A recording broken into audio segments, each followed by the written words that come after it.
सुप्रभात बच्चों, आशा है आप लोग स्वस्थ होंगे और खुश होंगे। बच्चों, आज हम लोग पाठ 6 एक और अनेक वचन पाठ पढ़ने जा रहे हैं।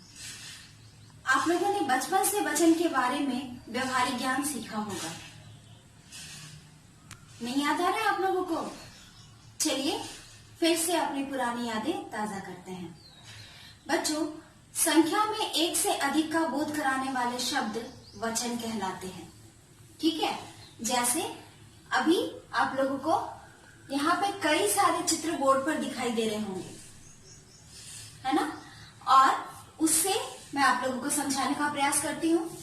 पाठ का नाम है एक और अनेक, जिसे वचन भी कहा जाता है। एक शब्द से रिलेटेड मैंने यहाँ पर बहुत सारे चित्र बनाए हैं और अनेक शब्द से रिलेटेड मैं यहाँ पर बहुत सारे चित्र बनाए हैं। अब आप ध्यान से देखिए, यहाँ एक लड़के का चित्र है। ये है लड़का, अकेला है तो लड़का। ये एक संख्या का बोध करा रहा है, तो लड़का। और जब लड़का एक से अधिक हो गया तो हो गया लड़का से लड़के।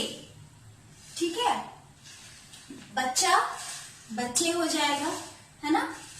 यहाँ पर है गेंद, है ना? बॉल जो आप लोग खेलते हैं ना, गेंद। गेंद अकेला है तो गेंद। गेंद जब एक से अधिक है तो हो जाएगा गेंदें। गेंद से हो जाएगा गेंदें।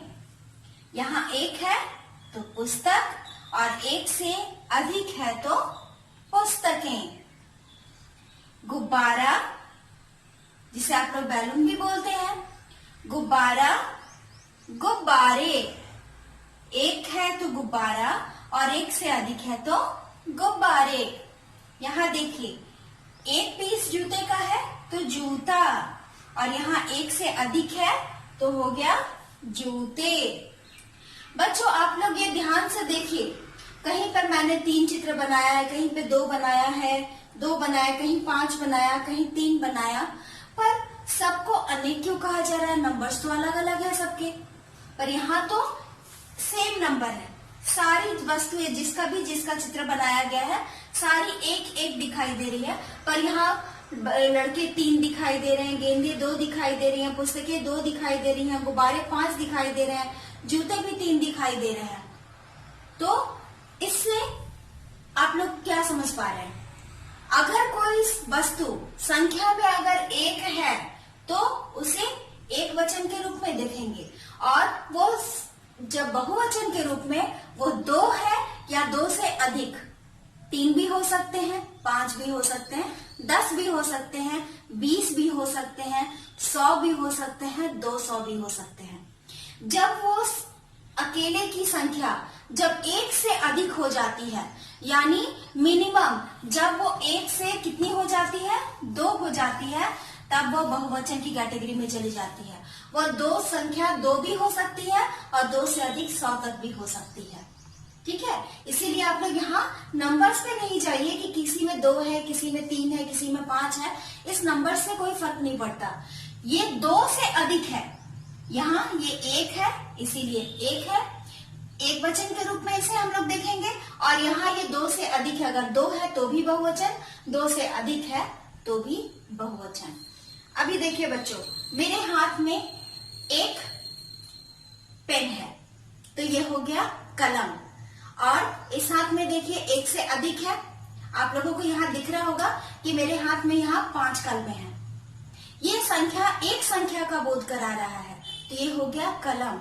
लेकिन जब ये एक से अधिक संख्या का बोध करा रहा है, यहाँ कितने हैं? 1 2 3 4 5 और 6। सॉरी, मैंने आप लोगों को कहा 5, पर यहाँ 6 है।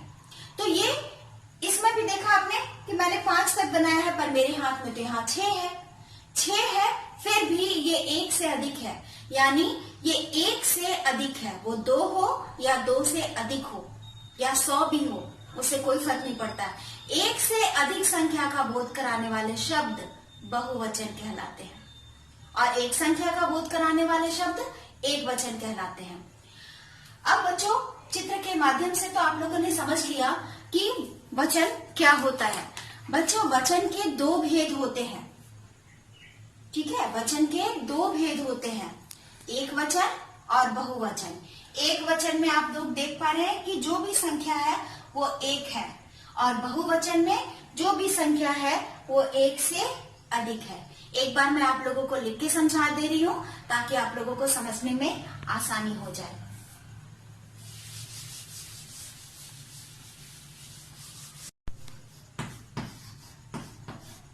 सबसे पहले हम लोग वचन की परिभाषा जानेंगे। संख्या का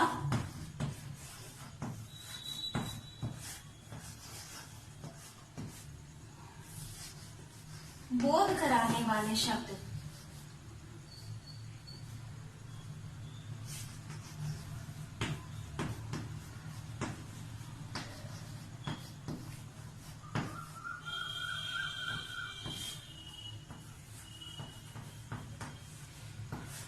वचन कहलाता है।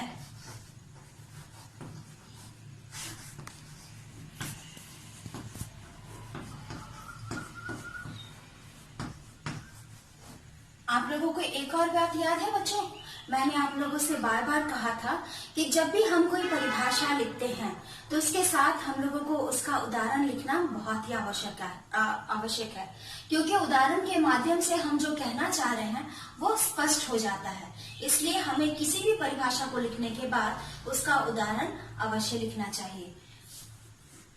चलिए, अभी तो आप लोगों ने चित्र के माध्यम से बहुत सारे चित्रों को देखा ना, उसमें से कुछ उदाहरण आपको याद है, जैसे पुस्तक। पुस्तक जो है बच्चों एक पुस्तक का बोध करा रही है, ठीक है। पुस्तक जो है वो एक पुस्तक का बोध करा रही है, इसीलिए हम लोग इसे पुस्तक लिखेंगे। ये एक का बोध करा रही है, और पुस्तक का जब बहुवचन बदलेंगे तो हो जाएगा पुस्तकें। एक से अधिक।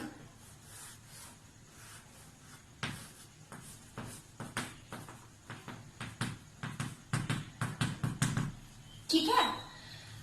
अब मैंने आप लोगों को बताया कि ये वचन शब्द जो है दो प्रकार के होते, वचन के दो भेद होते हैं, ठीक है। पहला वचन का भेद है जिसे कहा जाता है एक वचन,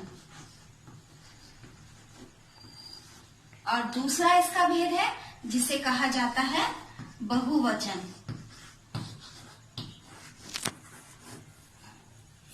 एक संख्या का बोध कराने वाला शब्द एक वचन कहलाता है, जैसे पुस्तक, उंगली, ठीक है, फिर गेंद, कलम, तारा, गुब्बारा। ये सारी चीजें जो है वो एक वचन का बोध करा रही हैं।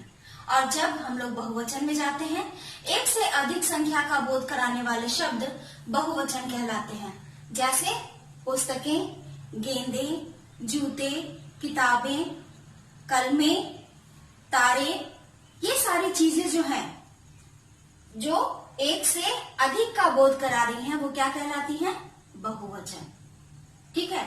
चिड़िया, आप लोग को पहले भी, इसकी पहले बार भी मैंने आप लोगों को बताया था ना, चिड़िया और चिड़िया, ये दोनों चीजों में आप लोग बहुत कंफ्यूज करते हैं। तो अभी मैं उदाहरण के द्वारा समझा देती हूँ। चिड़िया, देखिए यहाँ पर ध्यान से, चिड़िया, यहाँ पे मैंने चंद्र बिंदु लगाया है नहीं।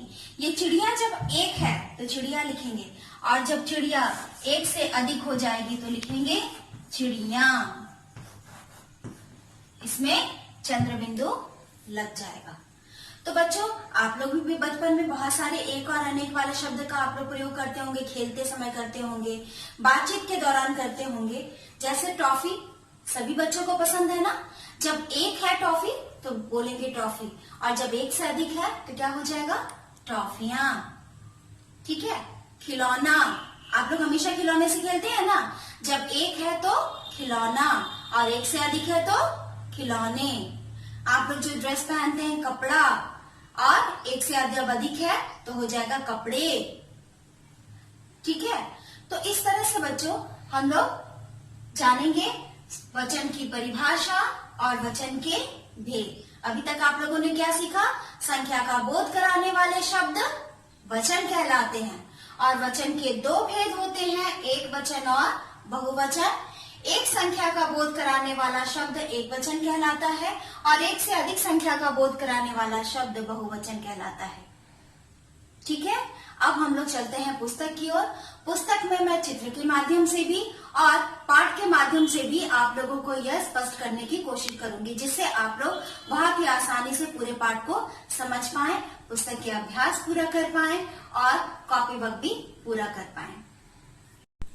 इस वीडियो के अंतर्गत हम लोग वचन की परिभाषा और वचन के भेद और उसके उदाहरण, इन सभी चीजों को हम लोग अपनी कोर्स कॉपी में लिखेंगे। कोर्स कॉपी में आप लोगों को क्या लिखना है वो मैं पेरेंट्स पोर्टल में आप लोगों को भेज दूंगी। वहां से देखकर आप लोग उसे अपनी कोर्स कॉपी में सुंदर अक्षरों में लिख लीजिएगा।